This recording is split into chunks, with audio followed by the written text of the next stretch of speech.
देख मजा आएगा। अरे किन्ने जावे मंदिर जाऊं पूजा करने खातिर। मंदिर। हाँ। एक मिनट रुक के तो पहले आप वीडियो देखिए। सबसे पहले अपने सास ससुर की सेवा करो, इनसे बड़ा कोई भगवान नहीं है, यही देंगे आशीर्वाद तुम्हें। किशम जी हाँ केसम जी भगवान को बात सास ससुर में ही होवे। चलो भाई आगे आगे देखो अपने क्या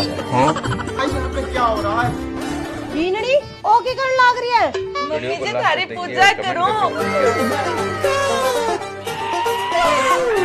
और अभी तो रुको, क्लाइमैक्स अभी बाकी है। कुछ न कुछ तो गड़बड़ जरूर है। ये सब क्या देखना पड़ रहा है। बोल भैरू जी महाराज की जय।